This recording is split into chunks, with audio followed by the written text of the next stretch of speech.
नमस्कार, मी भाऊ तोरसेकर. तुम्ही बघत आहात प्रतिपक्ष. मित्रांनो, आज पुन्हा आजोबाची नवी गोष्ट घेऊन मी आलो आहे. मला नात झाली किंवा माझ्या मुलीला मुलगी झाली यावर मी एक एपिसोड टाकलेला आहे. आज 8 दिवसाचं ते मूल झालं आहे, पण अजूनही त्याला हात लावण्याची माझ्यात हिंमत झालेली नाही. पण मी परत सांगतो की मीच त्याचं संगोपन करणार आहे. पण या निमित्ताने काही पूर्वानुभव आणि एकूण गेल्या 8 दिवसातला एक अनुभव, काही गोष्टी आहेत, हे सांगणं मला आवश्यक वाटतं. अर्थात हा अनुभव माझ्यापुरता आहे असं बिलकुल नाही. हे अनुभव आपले सगळ्यांचे असतात, नेहमीचे असतात. फरक इतकाच असतो की आपण बारकाईने त्या अनुभवाकडे बघत नाही किंवा त्याचं निरीक्षण करत नाही, चिंतन मनन करत नाही. पण माझा तो स्वभाव असल्यामुळे मी या बारीक सारीक गोष्टी निहाळत असतो, त्याचं निरीक्षण करत असतो. 21 जुलैला या मुलीचा जन्म झाला. त्यानंतर अवघ्या 2 तासात तिला साफसूफ करून गुंडाळून आणून त्या खोलीत ठेवलं होतं, जिथे पुढचे 2-4 दिवस माझी मुलगी राहणार होती. योगायोग असा होता मित्रांनो की हे मॅटर्निटी होम पण नात्यातलं आहे. म्हणजे माझ्या मुलीचं बाळंतपण ज्या 3 गायनॉकॉलॉजिस्ट डॉक्टर्सनी केलं तेही नात्यातले आहेत. त्यापैकी दोघी म्हणजे अनघा आणि दीपा ह्या तर तिच्या मावस बहिणी आहेत. आणि आशाताई या अनघाच्या सासूबाई आहेत. हे तिघेही तिथे हजर होते. आणि त्यांनी ते सगळं उरकल्यानंतर जे बाळ स्वच्छ धुवून गुंडाळून आणून ठेवलं होतं, तेव्हा ह्या दोघी बहिणी तिच्या, दीपा आणि अनघा, यांची मुलंही तिथे होती. साधारण 10 वर्षाच्या आसपास त्यांचं वय आहे. त्या मुलांना भयंकर कुतूहल होतं.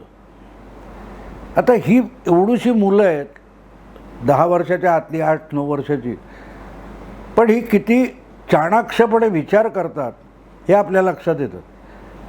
आता या मुलांची त्या दिवशी कुठची तरी ऑनलाईन टेस्ट होती शाळेची, तर त्यांनी त्याला दांडी मारली होती. आणि आईबापांची बिशाद नव्हती त्यांना थोपवण्याची. ही मुलं कसा युक्तिवाद करतात बघा. त्यापैकी दीपाची जी छोटी मुलगी आहे, तिने सांगितलं की टेस्ट तर पुढच्या वीकमध्ये पण होणार आहे, त्याच्या पुढच्या वीकमध्ये पण होणार आहेत, पण बेबी पुढच्या वीकमध्ये येणार नाही. त्यामुळे आजची टेस्ट बंग झाली तर चालते. कसा युक्तिवाद मुलं करतात बघा. त्यांनी आपली प्रायोरिटी कशी ठरवतात, आपलं प्राधान्य कसं ठरवतात. 8-9 वर्षाचं मूल किती परफेक्टली युक्तिवाद करतं. नेमका युक्तिवाद करून आपल्या पालकांना पण निरुत्तर करून टाकतात की मावशीला बेबी होणार आहे आणि आम्ही तिथे येणारच. आणि त्यांना अडवणं ह्या दोन्ही आयांना शक्य झालं नाही. आणि ती मुलं तिथे होती. जेव्हा ते बाळ स्वच्छ धुवून आणून ठेवलं, तेव्हा त्यांच्या लेखी तो एक जीव आहे, सगळं ठीक आहे, पण त्यांना तो कुतूहलाचा विषय होता. किती नाजूक आहे, लहान आहे, त्याचे पाय कसे आहेत, हात कसे आहेत, बोटं कशी आहेत, डोळे कसे आहेत, याविषयी या दोन्ही मुलांना भयंकर कुतूहल होतं. आणि त्यांना तर त्याला हात लावायचा होता. अर्थात या दोघी गायनॉकॉलॉजिस्ट असल्यामुळे या मुलांना वारंवार त्या मॅटर्निटी होममध्ये जाता येतं आणि खूप बाळं बघता येतात. पण हे घरातलं बाळ आहे आणि तिथे तर आमचा हक्क आहे. मग तो मुलगा होता, त्यात तो दादा असतो, ती मुलगी आहे ती ताई असते. आणि त्यामुळे त्यांना अडवणं अवघड होतं. तर त्यांची आजी जी गायनॉकॉलॉजिस्ट आहे, आशाताई, त्या त्यांना समजावत होत्या की त्याला हात लावायचा नाही. तर त्यांना तर हात लावायचा होता. मग कुठे गालाला अमुक, तर मग शेवटी त्यांनी कमीत कमी जागी हात लावता यावा म्हणून त्यांनी सांगितलं की तुम्ही फार फार तर पायाला हात लावू शकता. आता गंमत लक्षात घ्या, तिथे मी बसलो होतो, त्या बाळाच्या दोन्ही मावश्या तिथे होत्या, त्यांची मुलं होती, तशीच त्या मावश्यांचे आई वडील पण तिथे होते. आणि ती मुलं तिथे आर्ग्यू करत होती, युक्तिवाद करत होती की आम्हाला हात लावायला मिळालाच पाहिजे, हे आमचं बेबी आहे, आम्ही त्याचे ताई आहोत, दादा आहोत, काय काय काय काय युक्तिवाद चालले होते. आणि मी शांतपणे ऐकत होतो. माझा हा स्वभाव आहे की आपल्याला ती मुलं बालिश वाटतात तसं नसतं, त्यांनीही स्वतः त्या परिस्थितीचा विचार केलेला असतो आणि आपल्याला कुठे अडवणार हेही त्यांना माहिती असतं. अशा वेळेला तुमच्या युक्तिवादावर मात करून आपलं म्हणणं कसं खरं ठरवायचं याची पूर्ण मानसिक तयारी त्या मुलांनी केलेली असते. त्यामुळे त्यांनी युक्तिवाद टेस्ट बुडवण्याचा कसा केला बघा. आणि नंतर हा पण युक्तिवाद चालू होता, नाही पण ती बोटं लांब आहेत, कान एवढूशे आहेत, काय काय काय काय त्यांचं चाललं होतं. आणि जेव्हा वारंवार त्यांची आजी त्यांना सांगते, आशाताई सांगत होत्या, किंवा फार तर तुम्ही फीटला पायाला हात लावू शकता, पण ती मुलं त्यांच्याशी आर्ग्यू करत होती. साधारण 5-7 मिनटं हा प्रकार झाल्यानंतर मी हस्तक्षेप केला आणि मी म्हणालो, काही घाबरू नका म्हणून, तुम्हाला पाहिजे तिथे बाळाला हात लावा. आता ही दोन्ही मुलं माझ्या संपर्कात गेली 7-8 वर्ष आहेत आणि त्यांना माझा धाक पण आहे, आपुलकी पण आहे, आस्था पण आहे, विश्वास पण आहे. कारण त्यांच्या बालपणापासून मी त्यांच्या डोक्यात असं घातलेलं आहे की हा एक असा माणूस आहे की ह्याच्या तावडीत सापडलो तर काय खरं नाही. मग आपले आई वडील बाप आजोबा कोणीही आपल्याला ह्याच्यापासून वाचवू शकत नाही. आणि हे जे हा जो काही करेल, म्हणून मी त्यांच्या डोक्यात हा डेंजर आजोबा आहे, भाऊ आजोबा हा डेंजर आजोबा आहे, असं त्या मुलांच्या डोक्यात घातलेलं आहे. आणि त्यामुळे मी सांगितलं, एकदा मी परवानगी दिली तर मग कोणी अडवू शकत नाही यांची खात्री होती. त्यामुळे मी जेव्हा बोलायला लागलो तेव्हा ती मुलं अत्यंत विश्वासाने माझ्याकडे वळली आणि मी त्यांना सांगितलं, बिनधास्त, हे बेबी आहे ना, बाळ आहे ना, त्याला तुम्ही कुठेही तुम्हाला पाहिजे तिथे हात लावा. त्यांचे चेहरे सांगतो असे फुलले की आता ह्या रूममध्ये आपल्याला कोणी अडवू शकत नाही. केवढा मोठा अधिकार मी त्यांना बहाल केला होता हे चटकन कोणाच्या लक्षात येण्यासारखं नव्हतं. त्यामुळे तुम्हाला पाहिजे तिथे बाळाला हात लावा, बेबीला हात लावा असं मी म्हणालो. आणि आदिव आणि मिकू ती बाळं खुश झाली. पण मी म्हटलं एक पुढची गोष्ट सांगायची राहिली होती. त्यानं म्हटलं, तुम्हाला पाहिजे तिथे हात लावा, पण तुम्ही बाळाला जिथे हात लावाल ना तिथे मी तुम्हाला हात लावणार. तुम्हाला सांगतो मित्रांनो, एका सेकंदामध्ये ती मुलं 2 पावलं मागे सरकली. सगळे माझे साडू तिथे होते, त्या दोघी मुली आहेत, गायनोकॉलॉजिस्ट होत्या, त्यांचे आई वडील, त्यांची आई होती, ती अबकली की इतका वेळ जी आर्ग्युमेंट करत होती मुलं, ती माझा कुठेही हात लावा म्हणून खुश झाली, पण पुढल्या वाक्याने 2 पावलं मागे आली. तर का आली? त्यांनाही गंमत वाटली की जी आर्ग्युमेंटमध्ये थकत नव्हती मुलं, ती नुसती एका शब्दाने मागे का येतात.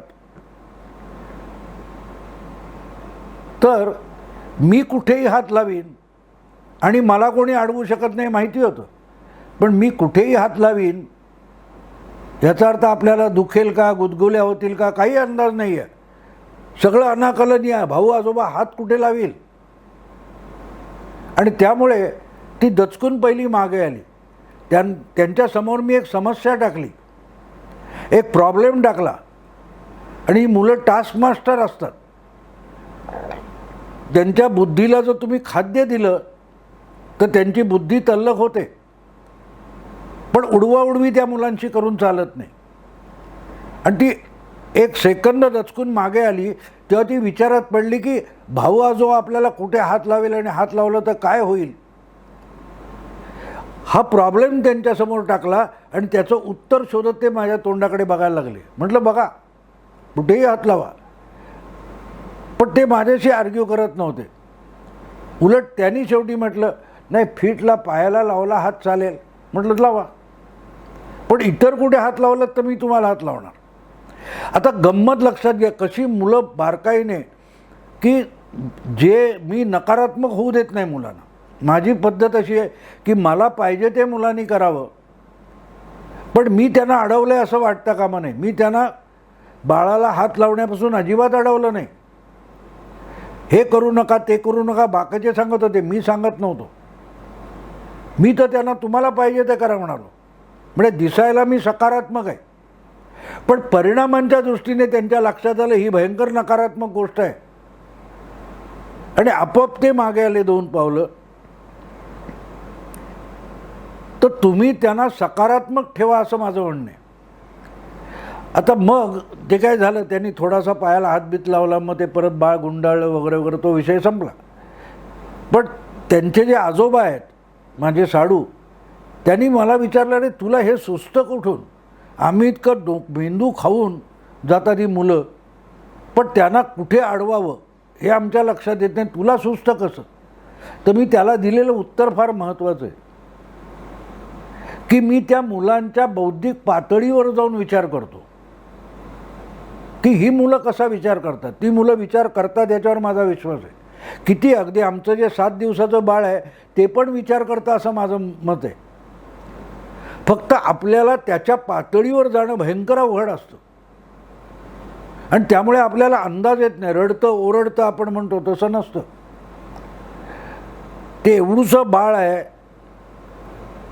ते बाळसुद्धा त्याच्या हातात काय उपलब्ध साधनं आहेत त्याचा विचार करतं, अधिकार काय आहेत, त्याची शक्ती कशात आहे याचा विचार करून ते जगायची धडपड करत असतं. आज घडीला आमच्या घरातलं बाळ हे एकदम त्याला भूक बीक लागली की असा आवाज टिपेचा लावून रडतं किंवा ओरडतं की सगळ्यांची पळापळ होते. कारण त्याला तेवढं तेवढ्या त्याचा जो काय मेंदू आत्ता या क्षणी आहे, त्याची जी विचार करण्याची क्षमता आहे, त्याच्यात त्याला एक माहिती आहे की आपल्या हाती आवाज चढवणं, गदारोळ वाजवणं एवढंच एक साधन आपल्याकडे आहे आणि त्याचा तो सरसकट वापर करतं ते बाळ. ते रडतं असं नाही, आपण समजतो ते रडतंय, मग भूक लागली म्हणून रडतंय, त्याला अमुक टोचलं म्हणून असं आपण बोलतो, असं नाही आहे. मला नाही वाटत. ते रडतं याचा अर्थ ते तक्रार करतं, कारण ते तक्रार आपल्याकडे लोकांनी लक्ष द्यावं, आपली कुठेतरी गैरसोय होते त्याच्याकडे लक्ष वेधणं, याच्यासाठी तुमच्या मेंदूला जाऊन भिडणारा आवाज एवढं एकच साधन किंवा उपकरण त्या बाळाकडे आहे. आणि म्हणून ह्या गोष्टी ते बाळ कसा विचार करतं. बाळ मुळात येतं आपल्या घरात म्हणजे काय असतं. तुमच्या आमच्या सगळ्यांच्या कुटुंबात कधी ना कधी नवजात बालक जन्माला आलेलं आहे. ते बालक येतं म्हणजे काय असतं, कालपर्यंत नसतं आणि आज येतं म्हणजे नेमकं काय होतं. कधीतरी आपण बारकाईण्याचा विचार केला, मग आपण हा फोन करतो 10 लोकांना, सांगतो की मुलगा झाला, मुलगी झाली, असं झालं तसं झालं, वजन किती, हसतं का रडतं का, सगळ्या गोष्टी सांगतो.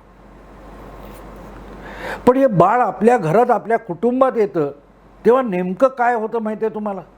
कधीतरी बारकाईने याच्याकडे बघितलं का तुम्ही? तुमच्या जगण्याची सगळी शिस्त हे एवढूसं बाळ बिघडून टाकतं. आपण समजतो ते परावलंबी आहे, आपल्यावर अवलंबून आहे, त्याची प्रत्येक गोष्ट आपल्याला करायला लागणार आहे, ही जबाबदारी आपण ओळखतो, समजून घेतो. पण त्याची ताकद आपण समजून घेत नाही. त्या एवढूशा बाळाची काय 2, 2.5, 3, 3.5 किलो वजनाचं ते बाळ, नवा जीव, नवजात अर्भक, त्याची ताकद आपण कधीच विचारात घेत नाही. ते नुसतं जन्माला येतं म्हणजे तुमच्या कुटुंबाची जी काही बसलेली घडी आहे, जगण्याची जी एक पद्धत आहे, तुमच्या सवयी आहेत, तुमची प्रायोरिटीज आहेत, या सगळ्या हे बाळ विस्कटून टाकतं. गेले 7 दिवस आमच्या घरामध्ये सुद्धा, आमच्या कुटुंबामध्ये 4-5 माणसं आहोत आम्ही, सगळ्यांची पळापळ करून टाकलेली आहे बाळाने.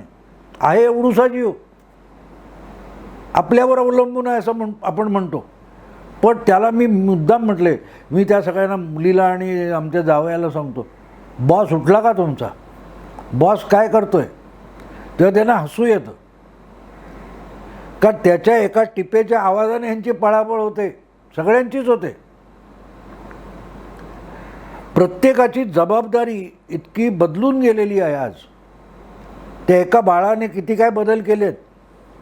तुमच्याही घरातला तुमचा अनुभव आहे, पण कधी गंभीरपणे विचार करतो मित्रांनो आपण? नाही करत.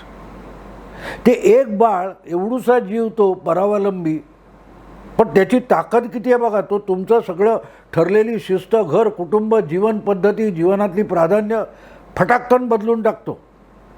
आता सगळी प्रायोरिटी त्याच्याकडे गेलेली आहे. तुमची सगळी प्राधान्य मागे पडली आहेत आणि तो जीव हे तुमच्या सगळ्यांसाठी प्राधान्य झालेला असतो. आणि हा मोठा फरक असतो मित्रांनो. एक बाळ आपल्या कुटुंबात घरात जन्माला येतं ना, तेव्हा तुमचं मोठेपण संपवून टाकतं. आपण स्वतःला खूप मोठे समजतो.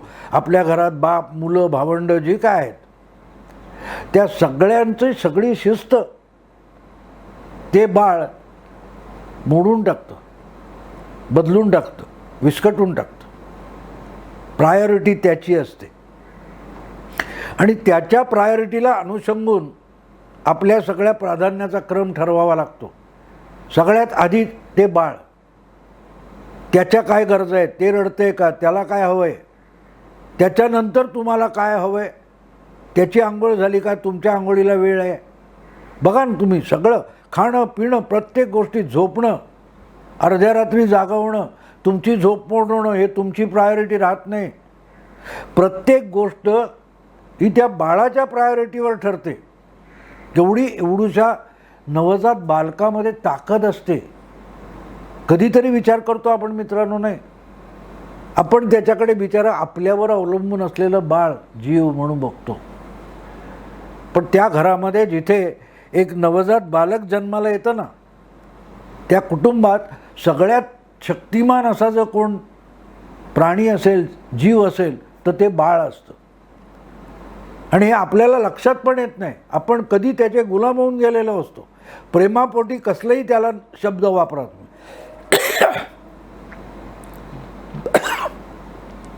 पण बॉस तो असतो आणि तो तुम्हाला त्याच्या प्राधान्यक्रमानुसार जगायला वागायला लावतो. माझीच गोष्ट घ्या, मला इतकी उत्सुकता आहे ते बाळ, त्याचं संगोपन करण्याची, पण अजून त्याला साधा हात 8 दिवस झाल्यानंतर लावायची हिंमत मला झालेली नाही. पण का कोण जाणे. मला असं वाटतं की माझ्या हाताची जी कातडी आहे ती जास्त रफ आहे आणि त्याची जी त्वचा आहे, कातडी आहे, ती इतकी नाजूक आहे. कसं बाळ असतं ते.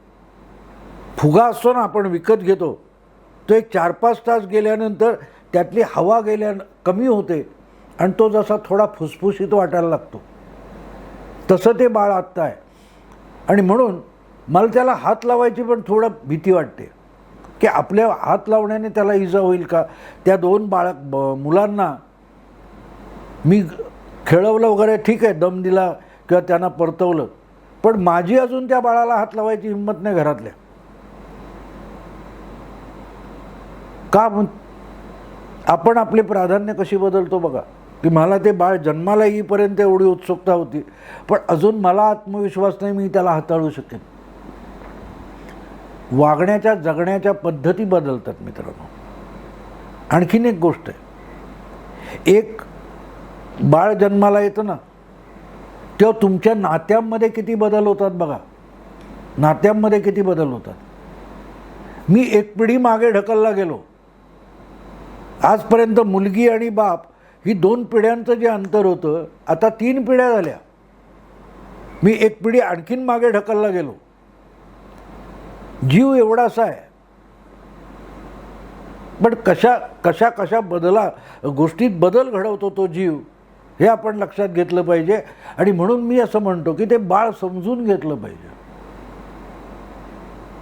त्याचं संगोपन करणं म्हणजे काय असतं. त्याला शिकवणं, खाऊ पिऊ घालणं, कपडे बदलणं, आंघोळी घालणं, त्याच्या भविष्याचा विचार करणं, त्याच्यासाठी तरतुदी करणं म्हणजे संगोपन नसतं मित्रांनो, नसतं. आज तो सुद्धा जीव एक प्राणी आहे, प्राणी मात्र. आपण जे म्हणतो ना बालसंगोपन, त्याचा मी लावलेला अर्थ वेगळा आहे मित्रांनो. या सगळ्या बाकीच्या गोष्टी या दुय्यम आहेत.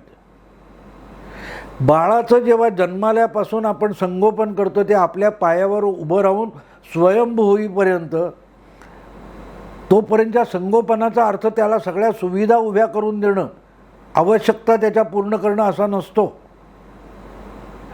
त्याला एका प्राण्यापासून माणूस बनवणं, माणूस बनवणं हे संगोपन असतं. नाहीतर तो इतर मोगली नावाची जी सिनेमा किंवा ती मालिका तुम्ही बघितली असेल, तो माणसाचा जीव आहे, पण तो जेव्हा त्या जंगली प्राण्यांमध्ये वाढतो तेव्हा तो त्यांच्यासारखा जगतो, त्यांच्यासारखा वागतो, त्यांच्यातले बरे वाईट गुण त्याच्यामध्ये येतात. वंश माणसाचा आहे, पण तो जनावरांसारखा जगतो आणि वागतो. मग आपण घरात जेव्हा बालकाचं संगोपन करतो त्याचा अर्थ काय असतो? त्याला माणूस घडवण्याची प्रक्रिया आपल्याला करायची असते, त्याला संगोपन म्हणतात. खाणं पिणं, बाकीच्या सुविधा उभ्या करणं, त्याच्या भविष्याच्या दृष्टीने विचार करणं, त्यासाठी तयारी करणं, तरतुदी करणं, या गोष्टी खूप दुय्यम आहेत. त्याला माणूस बनवणं हे सगळ्यात मोठं संगोपन असतं. आणि म्हणून मी जे माझ्या डोक्यातले विचार आणि प्रत्यक्ष अनुभव याची सांगड घालून असे व्हिडिओ जे तयार करणार आहे मुद्दाम, जे कदाचित काही लोकांना आवडत असतील, काही लोकांना आपल्या बाळाचं संगोपन करायला उपयोगीसुद्धा पडतील, ते मी तेवढ्यासाठी बनवणार आहे की आपल्या डोक्यातले विचार आणि संगोपन याचं कुठेतरी डॉक्युमेंटेशन व्हावं म्हणून हे व्हिडिओ मी बनवतोय. मित्रांनो, आज इथेच थांबतो. कदाचित पुढचा व्हिडिओ मी बाळ हातात घेतल्यावर आणि त्याला हाताळायला लागल्यानंतरचा असेल. तोपर्यंत माझ्या डोक्यात काय विचार घुमतील किंवा माझा प्रत्यक्ष अनुभव काय असेल तो त्यात उलगडला जाईल. आत्ता इथेच थांबतो. तुम्हाला व्हिडिओ आवडला, मित्र परिचितांना फॉरवर्ड करा. प्रतिपक्ष काहीतरी वेगळी बाजू सांगत असतो, नवी बाजू उलगडून दाखवत असतो. तुम्हाला आवडलं तर प्रतिपक्ष या यूट्यूब चॅनलला अधिकाधिक सबस्क्राईब करा. नमस्कार.